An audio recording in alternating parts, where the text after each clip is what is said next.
Okay, good morning. Happy Friday. Made it through another week. Monday, 1 o'clock, 1:10. When we get to lab, it'll be a different kind of lab because this will be the lab of class presentations. You'll turn in the Kinetics lab, Kinetics 1 lab that we did last Monday. But then the rest of the lab period will just be devoted towards giving your class presentations. And then also you'll turn in the class presentation paper. So we won't have a lab afterwards. Kinetics 2 lab will be the following week. We won't have a problem set or quiz. Problem set 6 and quiz 6 will be the last week, not the next week. So it should be pretty cool. And I do look forward to your presentations. Presentations about 5 minutes in length. Turn your paper in. Should be pretty chill. Any questions, class presentations? All right, we left off on Wednesday talking about how chemists talk about the speed of reactions, because inevitably someone gets impatient or whatever, or you want to know how to speed things up or slow things down. And so kinetics is the study of speeds in chemistry and science in general, but chemistry here. The rate is the same as the speed. So just like you can have a car that goes so many miles per hour, a rate is how fast a chemical reaction goes. And most of the time, and basically all the time in this class, it'll be expressed as a moles per liter per unit time. So moles per liter per second, moles per liter per hour, whatever. Anything in square brackets is a moles per liter. That's the molarity concentration. We spent so much time talking about molality, weight percent, all that jazz, and we're back to molarity again, basically 100%. So rate depends on, as we talked about, if it's a reactant or a product.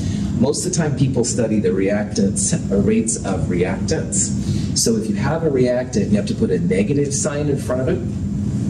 And if you do all that, the rate equals some kind of rate constant K, which is the rate, kind of the holy grail of this stuff right now, times the reactants, and you can have different orders of reaction. And on Wednesday we talked about how there's 0 order, 1st order, and 2nd order reactions. So for example, if it was a 2nd order, we'd have a little superscript 2 right there, like a squared, all right? If it was a 0, you'd have a 0 up there. And as we talked about, anything to the 0 power is just 1, so they don't usually show up. But the most common kind of reactant by far is 1st order.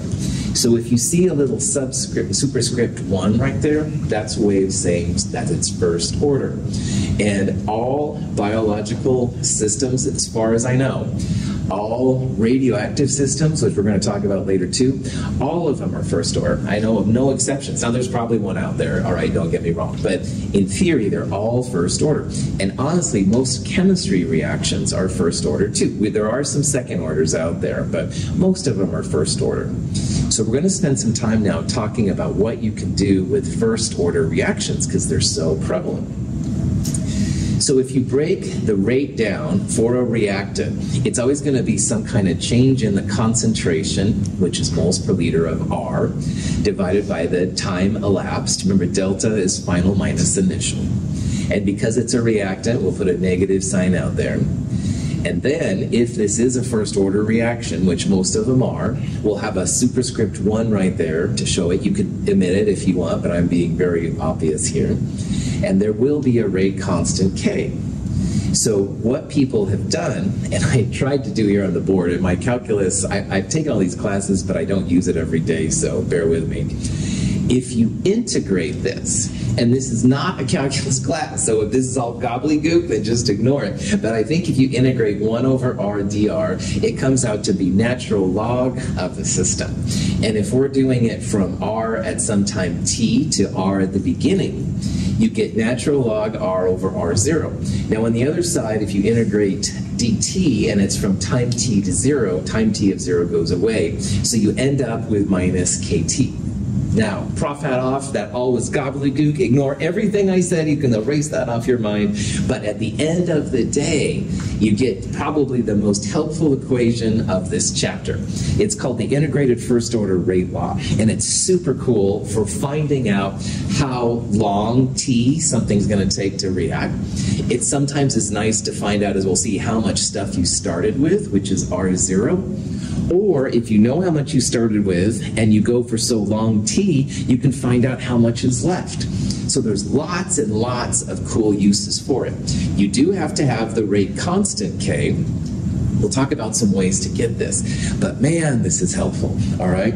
When people talk about things that are really old, all right, they found a rock that's been in the desert for 10,000 years, they're using the integrated first order rate law, all right? They may not know how much is there, but they can figure out how much started with and stuff like that. So it's super useful. You don't have to know calculus. You can ignore this gobbledygook graffiti here on the board and just realize this is a pretty cool equation. All right, how can we use it, Dr. Russell? Good question. So let's say that you have a sucrose solution, all right, and sucrose apparently decomposes into simpler sugars over time. And this has been a reaction that's been well studied. The rate constant K, 0.21 inverse hours. Rate constant K units are often really weird, but if you have to use units, try to use what's called inverse time. So this nomenclature right here is like 1 over hours. So that means, if you will, it's so many conversions per hour. Anyway, in this problem, we're starting with an initial sucrose concentration of 0.010, and we want our sucrose to be 90% used up. So that means it's going to go down to 0.0010 molar. And we can then find out, using that first order integrated rate law, how long it's going to take. Now, besides the practical use of being able to predict an experiment, it's also nice if you just don't want to sit around and watch your stuff react, right? You want to go to the library and study chemistry articles, or go see a movie and come back. No, whatever you're going to do, eat pineapple on pizza, whatever you're going to do, you can do it and stuff if you can predict approximately how long it's going to take. So that's why this is super cool for chemists in general. So in this problem, natural log R over R0 equals minus KT. We want to know how long it's going to take, so that would be the time. The R0 is the initial amount that you start with. So in this problem, we started with 0.010 moles per liter. And we want to know how long it's going to take to get to this amount. So this is the R, the top part. So notice here that R is always going to be a smaller number than R0. R0 is how much you start with. R will be a number less than that. And then that equals minus KT. We've got the rate constant K. So we're going to try and solve here for the time T, how long it takes for this to go. Now, logarithms are going to be something we'll use in chemistry. This is a natural log. There is a base 10 log, which is log. And on your calculator, please make sure that you know which one you're using. You have to use the natural log for these calculations. If you use the base 10 log, you'll get different results, so just watch yourself. So I do recommend, as if you have nothing else to do this weekend, like try this problem, make sure you get the answer that I get, blah, blah, blah. Anyway, this over this is 0.10. That equals minus KT. All right, oh, and the natural log of 0.10, sorry, is minus 2.30. So natural log, this over this is minus 2.30, and that equals minus KT. K is just a number.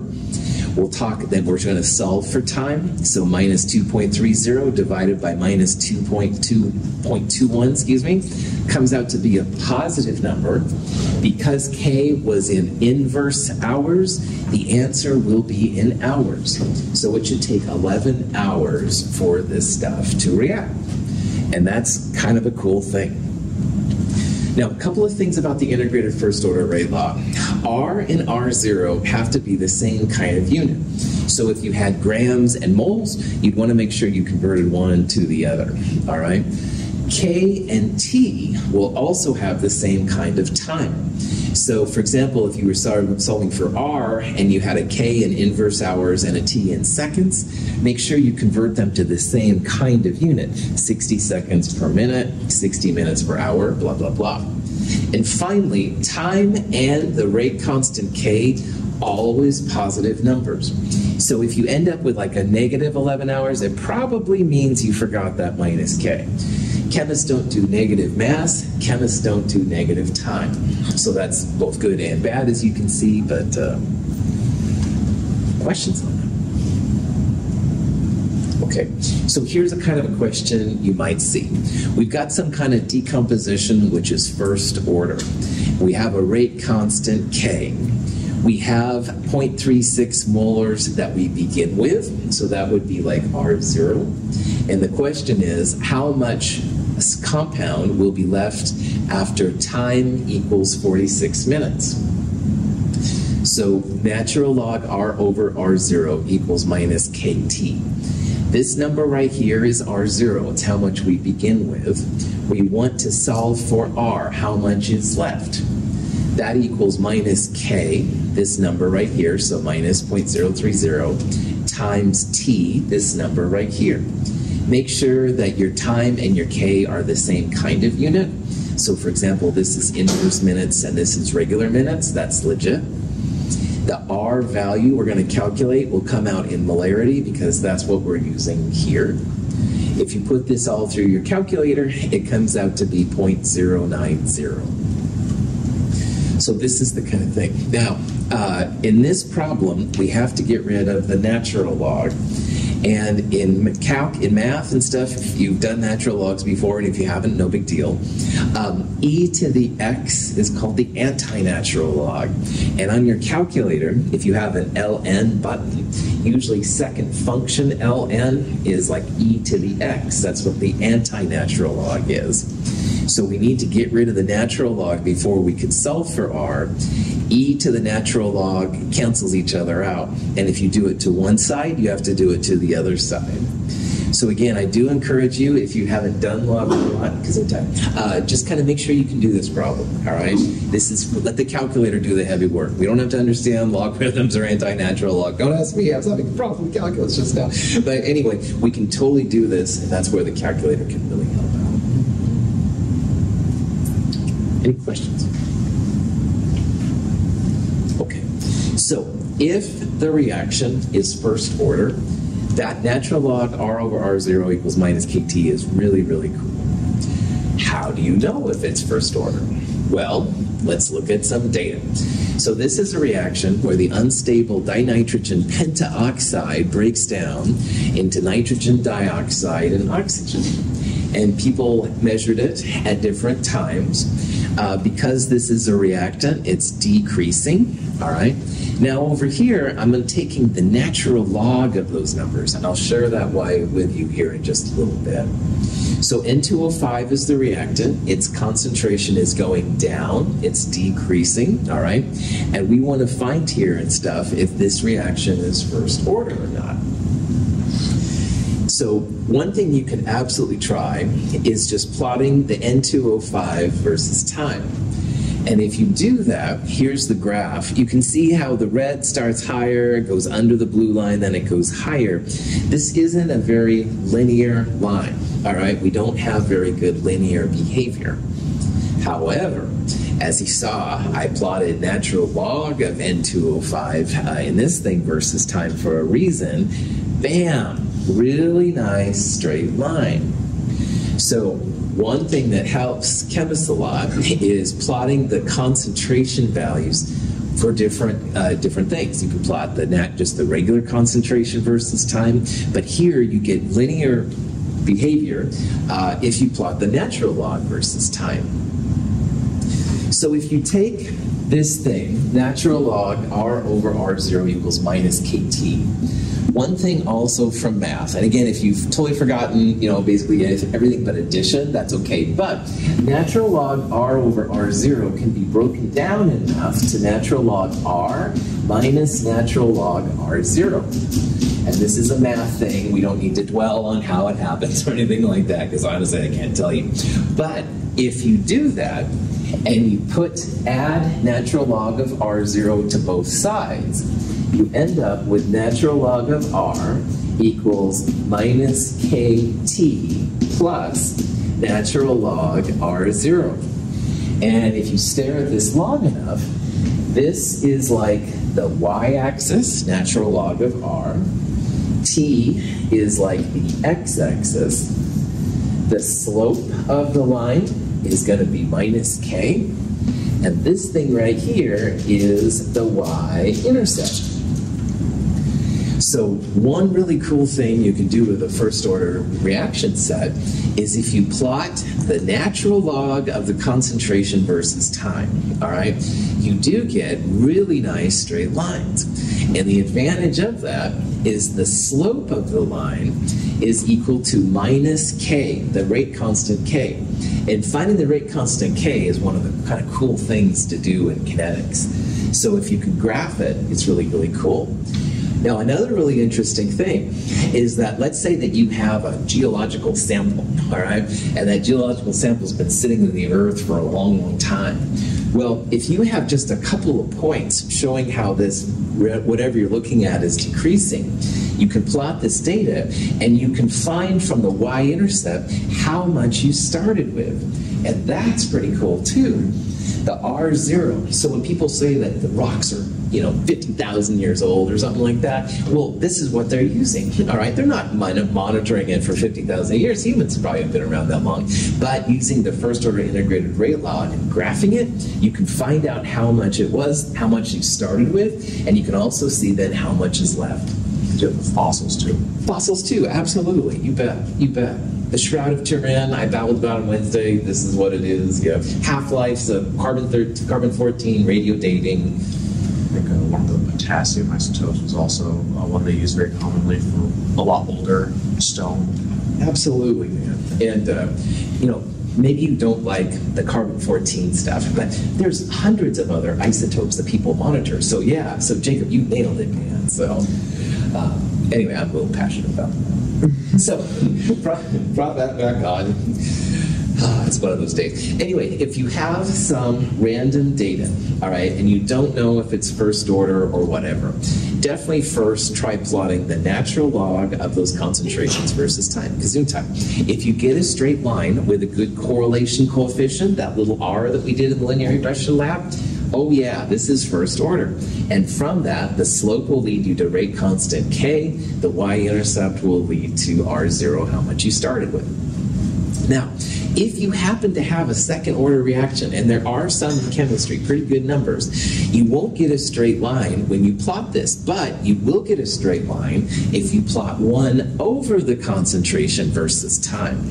Zero order is concentration versus time. So in the linear regression crystallography lab, that last linear regression problem, I had you plot natural log of ammonia versus time and 1 over the ammonia versus time. And I wanted you to see like which one it was. And the 1 over R versus time gave you a beautiful correlation coefficient. So it was a second order graph. All right, most of the time you'd get better results for natural log versus time. But this is how chemists can figure these things out. All right, just plot them. Linear regression to the rescue. Questions?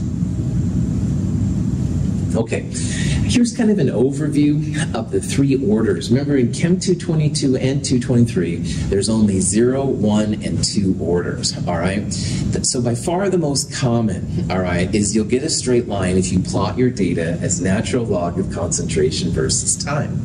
And if you do that, the slope is minus k, the y-intercept is how much you start with, stuff like that. If you have a second order graph, you can plot 1 over the concentration versus time, and you'll get a straight line. The slope literally is equal to k. Once in a while, you'll have a 0 order reactant. That's not as common, but if you do, then you just plot concentration versus time. So you can literally compare those correlation coefficients, those little r's that I made you look at in the lab, and sorry, fascist instructor, I know, but the better R will tell you which order you have, all right? And that's the advantage of this thing. If you have to guess, there's a lot more first order things than anything else, but the ultimate way would be to do this kind of graphical analysis. And programs like Excel and Numbers and Google Sheets and stuff make this pretty chill to do. So.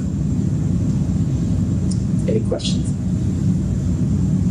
Okay, so here's the kind of question you might see. Somebody took some data of some kind of reactant versus time, and they plotted these 3 different things. And they want to know, is it 0 first or second order, or not enough information? All right, well, you can see hopefully pretty easily that this is kind of a curve, it's kind of an exponential decay or something, I don't know. This is certainly not linear, but sure enough, this one is very linear. So without even doing a linear regression, you can see that, wow, this one here is definitely the way to go. It's the best fit. So the question is then, which order is it? 1 over a versus time is second order. If this would have been a straight line and this would have been curvy, then we would have said first order. If this would have been a straight line, which does happen, and these two were kind of curvy, then it would be 0 order. And this is a nice way to do things. The line slope is always related to k. K is always positive. So in this case, you've got a positive slope. K literally equals the slope. These two over here, you'll get, if you do get a straight line, it would be a negative slope. Slope equals minus k in those cases. K is always a positive thing. So. Questions? Okay. So finding the rate constant k is really important, and you can do it graphically, but there is another way that you can do it, and it has to do with something called half-life. And half-life is a real fascinating phenomenon. Now, up until this term, up until this chapter, we just assumed that basically all reactants converted to all products, done, end of story. But in reality, what we see as scientists is there's kind of this curving effect. And so if you start, for example, in this problem with 0.020 moles per liter hydrogen peroxide, one half-life is the time in seconds or minutes or hours, whatever you're using. This one's minutes. It's the time required for half of the sample to react. And so in this problem, you can see that we're down to half of the initial value. So 0.020 goes to 0.010. And for this reaction, it took 654 minutes. We'll see here in a little bit. Oh, there it is right there. Yeah. Well, that's awesome. But then a second half-life, 654 more minutes, you don't end up with 0 hydrogen peroxide, but you have half of the half you just had. So that's like a fourth of what you have. So this is 0.010, then at 2 half-lives you'd be at 0.005. And then another half-life, you're down to half of that. Another half-life, you're down to that. And this is actually how chemicals react. It's more of an exponential decay. And unless your kinetics are just super, super fast, like sodium, metal, and water or something like that, then you almost always have some reactant left at the end. And that's kind of a cool thing. So this is the math version of half-lives, and if you've seen this in other classes, that's fine. I'm going to talk about the chemistry version of half-lives, but just realize that half-life is a fascinating phenomenon because chemical reactions just don't go right away from reactants to products. It's kind of a slow decay.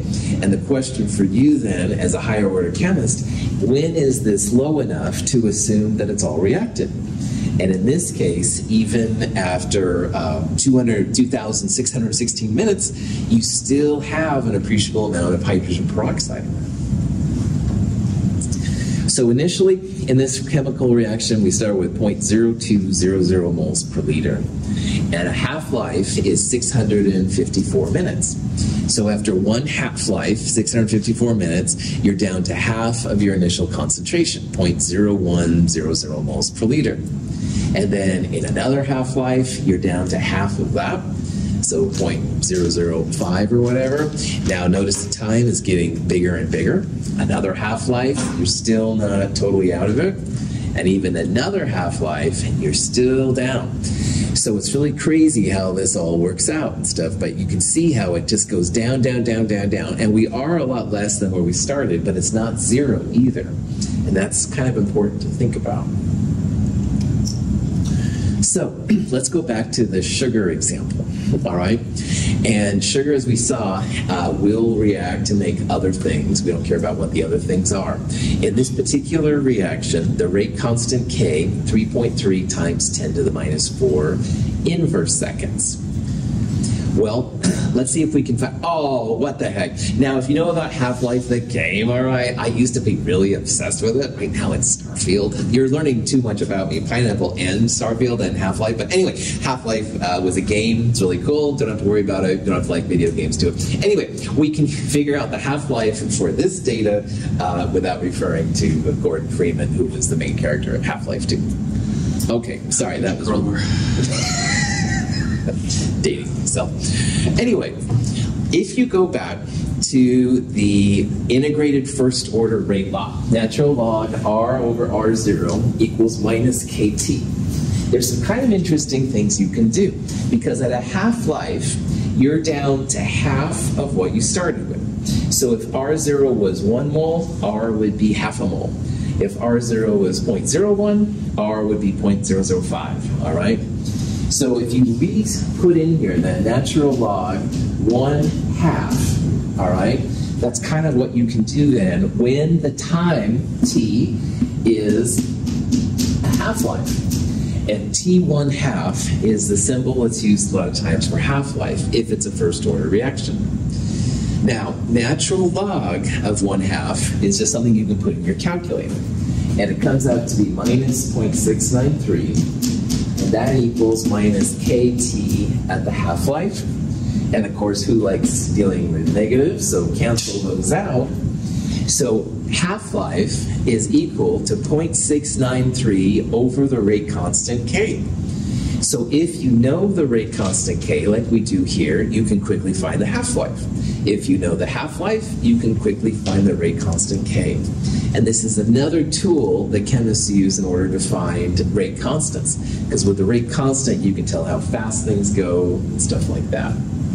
So along with the integrated first order rate law, knowing that half-life, T1/2 equals 0.693 divided by K is also handy. These two equations go together. And again, you don't have to know anything about the manipulation, but in case you're interested, good to go. In this question, notice how we initially got a time in seconds, and I turned it into minutes. You could turn minutes into hours, whatever you want. 60 seconds per minute, et cetera, et cetera. What questions on that? Okay. So here's a reaction. We've got a rate constant K, so many hours. And the question is, what is the half-life?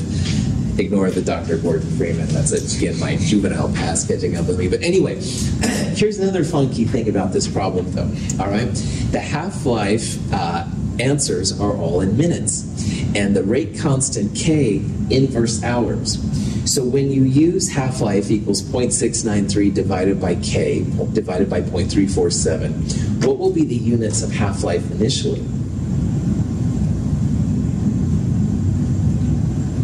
If we're putting inverse hours in, what do you think the half-life units will be? It'll be in hours. Hours, that's right. So whatever answer you get, multiply by 60 minutes per hour to get an answer that will make sense. So initially, the value comes out to be 2.00. It's hours, though. This is inverse hours, so the time will come out to be regular hours. 60 minutes per hour times 2, 120 minutes. So is that 0.693 constant? Yes. It goes back to natural log of 1/2 in your calculator. That's right. And some people prefer to just say natural log 1/2 equals minus KT 1/2. That's fine too, but that's where it comes from. It's not magic. Cool. So if you see a problem like this, all right, another sugar decomposition problem. And earlier we saw the half-life was 35 minutes. And if we're starting with 10 grams of sugar, it says how much sugar do you have left after 2 hours and 20 minutes? And there's the half-life expression. There are two ways to solve problems like this, all right? One way is what I call the Chem 104 method. When we teach half-life in Chem 104, we don't need them to use natural log of R over R0. So if you start with 10 grams, one way to solve these problems is to figure out how many half-lives you've gone through. So 2 hours and 20 minutes, what you can do is turn that into minutes. So there's 60 minutes per hour, so that's 120 plus 20, 140 minutes. And if you do that, 140 minutes divided by 35 minutes, you get 4 half-lives. So if you start with 10 grams, after the first half-life, you'll be down to 5 grams. second half-life 2.5, 1.25, and at the end you'll be left with 0.625 grams. And this system works pretty well as long as the time elapsed is integral number of half-lives. So if you had like 3.14 half-lives, this method wouldn't work too well. But a lot of problems, you can make a pretty good guesstimate by doing this kind of analysis. So if you know that the time elapsed, this number, is 4 half-lives, then first half-life, you're at half, so 10 goes to 5. Second half-life, you're half of 5, so 2.5, etc., etc. And you could do it that way. However, I do recommend that instead of that, you use the integrated first-order rate law, because this works for any combination of half-lives. So that thing is natural log R over R0 equals minus KT. R0 is 10 grams, how much you're starting with. We've got the rate constant K.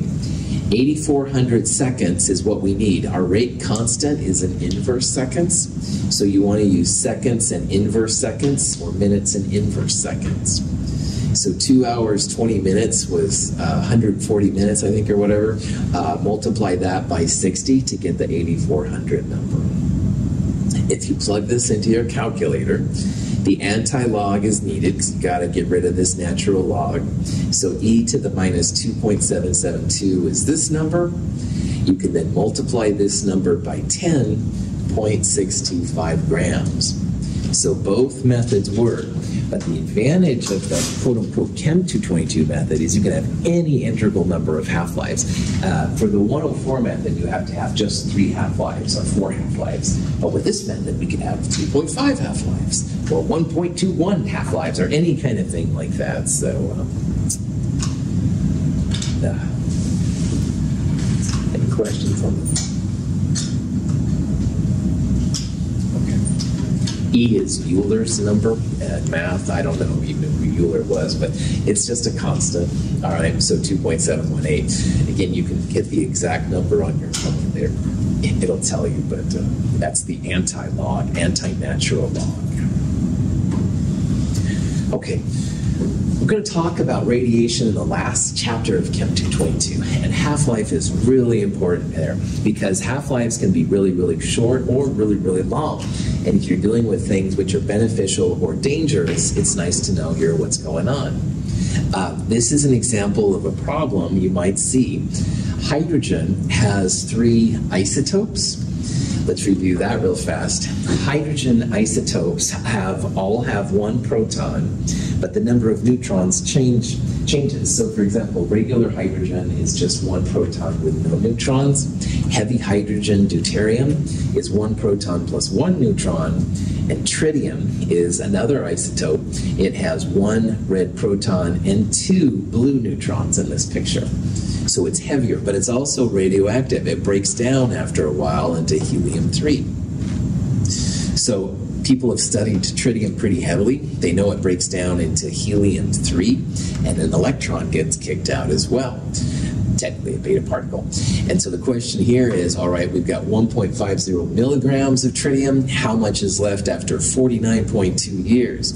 Now, if you have a beta emitter running around, you want to keep that in a very safe place because beta emitter, alpha particle emitters, gamma ray emitters, they are dangerous to us as humans, all right? So how long will we have to keep this thing protected? Let's figure it out.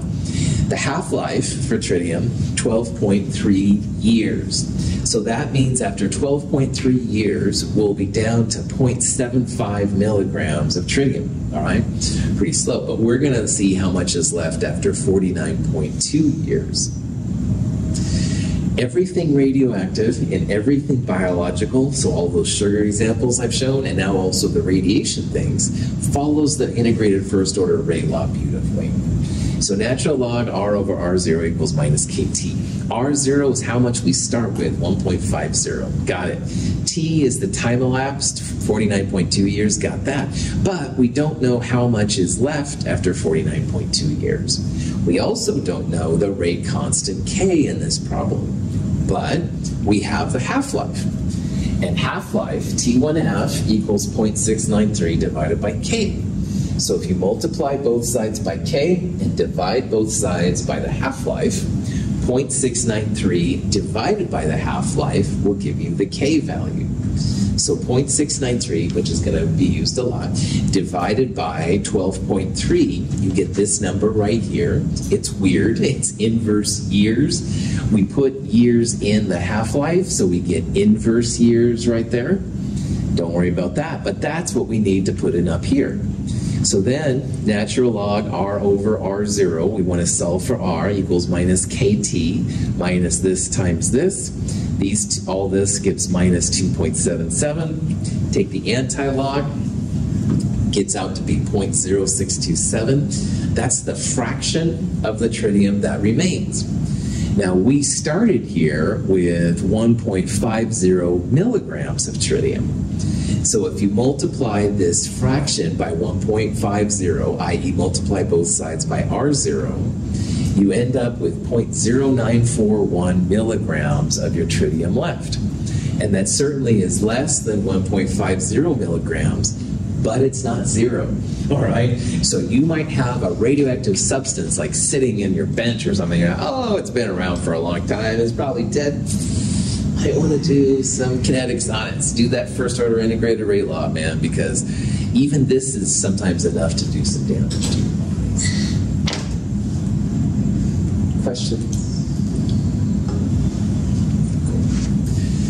So here's an example. Copper, most of the time, is copper 63 or 65, but there is a radioactive copper 64 isotope. And copper 64 apparently is used as an acetate salt to study Wilson's disease. That's kind of cool sounding. But anyway, the isotope has a half-life of 12.70 hours, and we want to know how much is left after 2 days. Now, when I look at problems like this, one of the first things I do is look at the time units, all right? And these, we have days and we have hours. So you've got to convert hours into days or days into hours in order to make all of this stuff make sense, all right? The answer will probably not be 0, all right? We'll be able to calculate some small fraction of this thing, so 0 is usually not going to be the answer, but we do have enough information to make this happen. So on a problem like this, what I would do, natural log R over R0 equals minus KT, all right? In this case, the time elapsed is 2 days, which is 48 hours. Now, for K here, I wrote 0.693 divided by the half-life. So this is kind of like one-stop shopping, if you will. The half-life is 12.70 hours, and again, note, you have to have the same type of time unit in order for these things to make sense. So the fraction that remains is 0.073 after 2 days. And maybe that's a safe amount, maybe it's not, but at least now you have the science behind it to argue one way or the other what's happening. Any questions? 99% of the time, half-life is a first-order phenomenon. This T1/2 equals 0.693 divided by K. That's where we're going to roll most of the time. However, once in a while, you will have second-order reactions or a zero-order reaction. And the version of half-life does change. Now, most of the time in this class, if you have quiz and exam questions and stuff, when you're in class, geez, yeah, this is going to be the one to focus on. But it'll be just my luck that Lucas will be studying something one day and he'll need the second order half-life reaction, and I didn't talk about it, so I have talked about it now. These both have dependence on the initial concentration, and it has to do with the math. For first order, we don't care at all how much you started with, but for second order and zero order, you do need that. So just if you ever do this one day, you'll know how to do it.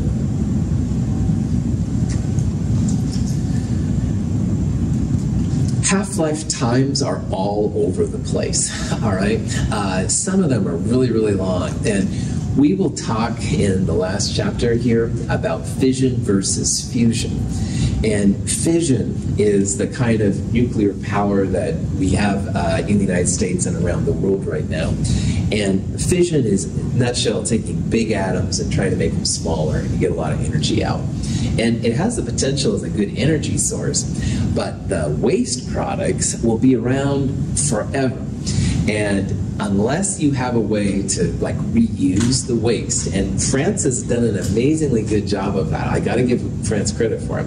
But most of the time, these things just sit in a mountain. And they don't sit for like, you know, a year, 10 years, a lifetime, a billion years. I mean, they're just crazy. And that's a half-life, all right? So half of your nasty radioactive sludge is used up after a billion years, another billion years, and you're down to half of that. I mean, it's just crazy. So I'm not usually someone that likes fission. I'll talk more about fusion, which I think is pretty awesome in the next chapter. But anyway, just realize that some of these heavy, heavy atoms have super long half-lives. And during this billion years, they're throwing out, in this case, alpha particles, which we'll talk about, not good for humans or anything else around and stuff. Pretty crazy. So anyway, that's just me on my soapbox there a little bit, sorry. Half-life, carbon dating is a big thing that gets a lot of attention sometimes. Carbon dating is essentially watching carbon-14 decompose, and we'll talk about that in the next chapter. The half-life for carbon-14 is 5,730 years, and for a lot of things made by people, carbon dating is a really convenient thing to use. We'll talk about it. It's not perfect, but it is what it is. Iodine-131 was released in the Northwest at Hanford, I think it was in the 60s. It was an accident. It came out as a gas. Supposedly the rain took care of it, so no one was affected. Yeah, right. Anyway, just realize that these things can be a little scary. Iodine-131, fortunately, has a relatively short half-life. So after 8 days, you're down to half, another 8 days. So by a month, you have a lot less, but still, it's a little freaky. Just realize it. Now, on the other hand, the newest elements, seaborgium, rhodium, and mitnerium, these kind of things, really small half-lives, all right? I'd be like, hey, Jacob, look at my seaborgium, and it's like all gone, basically, because their half-lives are so small. Like this crazy thing, you could have 100 grams, and you're down to like nothing in a second, so... That's not enough time for those to be real. They have super fast ways to analyze them, but you're right, you can't like show each other and stuff like that. So, you know, totally. Yeah, and there's well, anyway, we'll talk more about it. This is a fun chapter. We'll talk about that in the next chapter. More importantly, though, to me and a lot of you in this room, I can see by you looking, caffeine and medical things can also have a half-life too, like how long it reacts in your body. And they feel that the half-life for caffeine is about 3.5 hours. So after 3.5 hours, you're down to half of caffeine, you know. I'm not into caffeine or anything, as you can tell. Please laugh. Anyway, questions? Any of this stupidity? Half-life and caffeine. It's a wonderful thing. All right. So these are all things to help people understand the rate law, how fast reactions go. All right. And that's a really cool thing. Everything we've talked about so far in this chapter has always been things experimentally have to be determined. Like you have to know how long it takes for a reaction to go down, how much you start with, how much you have left, whatever. But sometimes it's nice to know why things are fast and why things are slow. Like why are those uranium, neptunium, plutonium things like such heavy half-lives? And on the other hand, the heavier atoms, some of them have really short half-lives. So the other big part of kinetics is mechanisms. Now, mechanisms are mostly theoretically derived ideas for why reactions are slow and why reactions are fast. And this is a really cool kind of thing. It's a way to correlate the experiments you do with a theory to explain why things are fast and slow. It's a really interesting thing. Now, a mechanism is always involved with a pathway, how you go from the reactants to the products. And again, up until this chapter, we have just assumed that reactants automatically went to products, but that's not necessarily the case. So this is a picture from a ski area, I think in Vermont or something like that. And you can imagine that there's like some kind of a lift that goes up here, and the people start up here. And in all the chapters up until now, we just assumed that you went straight down the mountain to the lodge, all right? Starting point, ending point, good to go. But as you can see right here, there's actually several different ways you could travel to get down to the lodge, assuming that was your destination, all right? Now, some of you are probably awesome skiers and you would go straight down. I am a horrible skier. I've crashed into fences, trees, almost fell off a cliff, long story. But anyway, more of a snowshower these days, you can probably tell. But anyway, I would be like, oh, I'm going to go along this way. I'm going to go more mellow and stuff like that. And people are like bypassing me and stuff like that. So, so knowing the path you take to go from the top to the bottom is important to tell how fast you're going to go, all right? And again, all chemicals are going to have different ways of doing it. So we're going to look more at just beginning and ending, but we're going to try in the mechanism to see how you go from the beginning to the ending. And along the way, there'll be some really interesting kind of parts here going on. So mechanisms complement a reaction rate, the first order integrated rate laws, all that kind of stuff.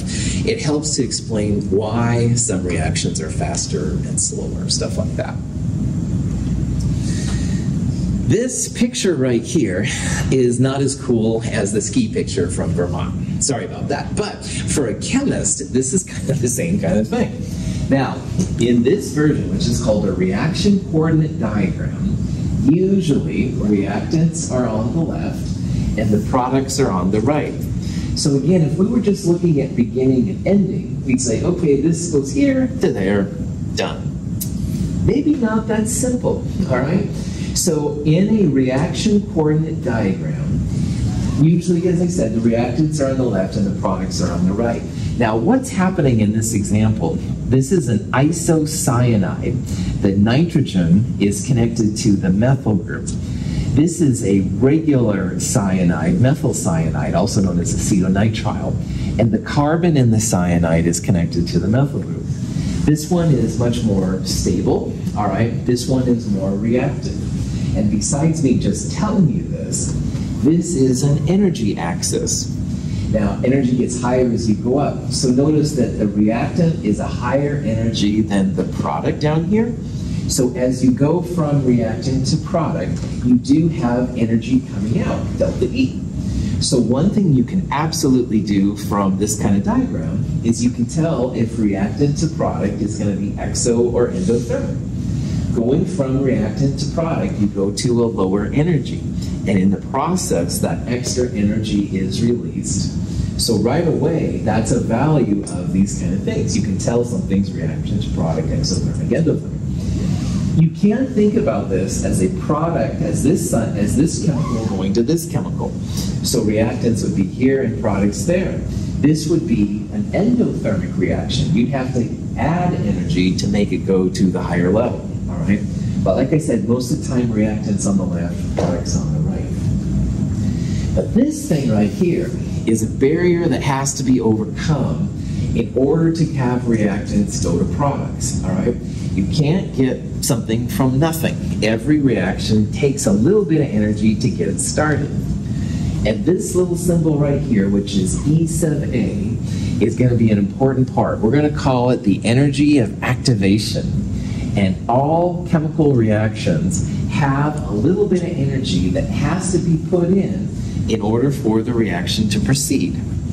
So that's really important to realize. Like, our bodies are basically carbon, hydrogen, and oxygen. And eventually, all right, one day, all our carbon, hydrogen, and oxygen is going to turn into water and CO2. But thankfully, except for a few spontaneous combustion examples, which is a fun topic for chemistry, by the way, but anyway, except for a few of those examples, none of us burn up automatically. Thank heavens. That's because there's a pretty high energy of activation, all right? Yes, our bodies will go CO2 and water eventually, but the energy of activation has to be overcome for that to happen. Spontaneous combustion is a fascinating thing, and people wonder how they can overcome it, but I'm digressing once again. So this little amount of energy is important for every reaction we've ever studied and ever will restudy. And through a study of the mechanism, we can find a way to calculate how much energy it takes for reactants to go to products.